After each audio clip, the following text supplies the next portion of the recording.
நேயர்கள் அனைவருக்கும் வணக்கம்.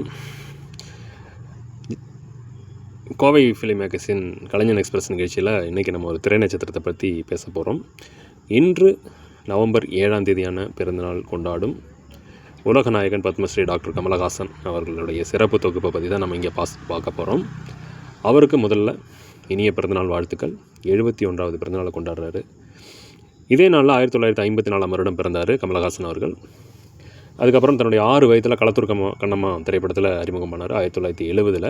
அதுலேயே சிறந்த குழந்தை நட்சத்திரத்துக்கான அவார்டையும் வின் பண்ணார். ஸோ அப்போவே படிப்பு மீது ஆர்வம் கம்மியாகவும் நடிப்பு மீது ஆர்வம் அதிகமாகவும் திகழப்பட்ட ஒரு மனிதன். ஸோ அது மட்டும் நடந்தது இல்லாமல் அதுலேயும் சாதித்து காட்டினார். இன்னும் நடிப்பு துறையில் தனக்கு என்னென்ன சிறப்பம்சங்கள் வருமோ அது எல்லாமே தன்னுடைய ரசிகர்களுக்காக செதுக்கி காண்பிச்சிட்ருக்க ஒருத்தர் தான் உலகநாயகன் அவர்கள். எண்ணற்ற திரைப்படங்கள்லாம் நடிச்சிருக்காரு, எண்ணற்ற மொழிகள்லேயும் அவர் நடிச்சிருக்காரு. தமிழ் உட்பட பல்வேறு மொழிகளில் அவர் நடித்து விருதுகளையும் வாங்கியிருக்காரு. பத்மஸ்ரீ, பத்மபூஷன், தென்னிந்திய திரைப்பட சங்கம் சார்பாக இந்த மாதிரி நிறைய. அது மட்டும் இல்லாமல் ஆஸ்கருக்கு அவருடைய படங்கள் நாமினேஷன் போயிட்டு வந்ததுன்னு சொன்னால் மிகையாகாது. அந்த அளவுக்கு விருதுக்கும் பெருமைக்குரிய ஒரு நபர் தான் கமலஹாசன். சிறந்த திரைப்படங்கள் எடுத்தாங்கன்னா நிறைய படங்கள் சொல்லலாம். அபூர்வ சகோதரர்கள், குணா, பம்மல் கிஸ் சம்மதம், பஞ்சதந்திரம், விஸ்வரூபம், ஆளவந்தான், விருமாண்டி, சதிலீலாவதி, விக்ரம், மாதிரி நிறைய திரைப்படங்கள். அதே மாதிரி அபூர்வராங்கள், இந்த மாதிரி நிறைய திரைப்படங்கள் அவருடைய பழைய படங்கள் இருக்குது. 3ஆம் பிறை, நாயகன், இப்போ ஒவ்வொரு கதையில் இந்தியன் இருக்குது. இந்த மாதிரி ஒவ்வொரு கதை ஆசிரியராகவும், கதாநாயகனாகவும், இயக்குனராகவும், பாடலாசிரியராகவும், நடன கலைஞர்களாகவும், சிறப்பு தோட்டத்தில் வரக்கூடிய நடிகராகவும், ஸோ எந்த இதுவுமே அவர் விட்டு வைக்கல. அந்த அளவுக்கு தனக்கு முக்கியத்துவம் வாய்ந்த ரோல் எது இருந்தாலுமே எந்த நடிகர்கள் கூட வேணாலும் நடிச்சுக்குவேன் அப்படிங்கிற மாதிரி ஒரு தனித்துவம் வாய்ந்த ஒரு நடிகர் தான் கமலஹாசன் அவர்கள். இன்று பல விமர்சனங்களுக்குள்ளாகும் கட்சி சார்ந்த சில விஷயங்களுக்கு போயிட்டாலும் அவருடைய நடிப்பு சார்ந்த விஷயத்தில் அவர் ரசிகர்களுக்காக ஏதோ ஒன்று பண்ணணும் அப்படின்னு சொல்லி நினச்சிட்ருக்க ஒருத்தர் தான்.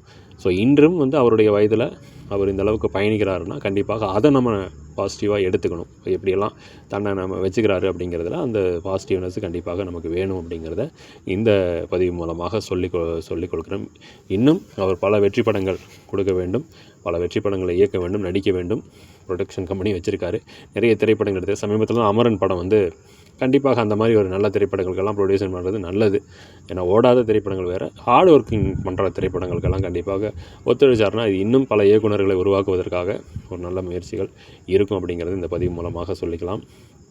ஸோ அவருடைய பிறந்தநாள் இன்று அவரை பற்றி நம்ம பேசியிருக்கோம். நிறைய இருக்குது அவரை பற்றி பேசுகிறதுக்கு. ஏன்னா பன்முகம் கொண்ட கலைஞர், தமிழ் திரையுலகில் தவிர்க்க முடியாத ஒரு கலைஞர். உலக நாயகன் அப்படிங்கிற பட்டம் சாதாரணமாக வந்தது கிடையாது. தமிழ் திரைப்படங்களை பல்வேறு மொழிகளில் எப்படி எல்லாமே கொண்டு போக முடியும். அந்த விஸ்வரூபம் படம் எல்லாமே அந்தளவுக்கு ஓடதுனாலும், குருதிப்புணல் படம் அந்தளவுக்கு ஓடலைனாலுமே அந்த படத்தில் கொடுக்கப்பட்ட கண்டென்ட் எல்லாம் பார்த்திங்கன்னா வித்தியாசமானது. அது என்ன சொல்கிறது, உலக சினிமாக்களை உள்ளே கொண்டு சொன்ன விதமாக எல்லாமே அவரை சாரும். அதனால் கெட்டப் சேஞ்ச் பண்ணி தசாவதாரம் பண்ணார். ஸோ இதெல்லாம் எல்லா கலைஞர்களாலேயும் இந்த மாதிரி படங்கள்லாம் பண்ணிட முடியாது. அப்படி ஒரு தனித்துவம் வாய்ந்த ஒரு நடிகர் தான் கமலஹாசன் அவர்கள். ஸோ அவருக்கு ரசிகர்கள் பட்டாலும் ஏராளம். இன்றும் அவர் திரைப்படங்களுக்கு ரசிக்கும் ரசிகர்கள் எல்லாம் ஏராளம். அதனால் அவர்களுக்காக அவர்கள் திரைப்படம் கொடுத்துட்ருக்காரு.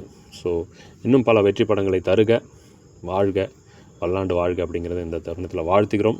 உலக நாயகருக்கு மீண்டும் ஒரு முறை பிறந்தநாள் வாழ்த்துக்களை தெரிவித்துக்கொண்டு இந்த காணொலியை நிறைவு செய்கிறோம். மீண்டும் அடுத்த சந்தர்ப்பத்தில் இன்னொரு நடிகர்களை பற்றி நம்ம பேசலாம். நீங்கள் நிகழ்ச்சி பிடிச்சதுன்னா லைக் பண்ணுங்கள், ஷேர் பண்ணுங்கள், கமெண்ட்ஸ் பண்ணுங்கள். உங்கள் ஃப்ரெண்ட்ஸுக்கிட்டையும் சப்ஸ்கிரைப் பண்ண சொல்லி கேளுங்க. அன்றாடம் அரசியல் நிகழ்வுகள் மற்றும்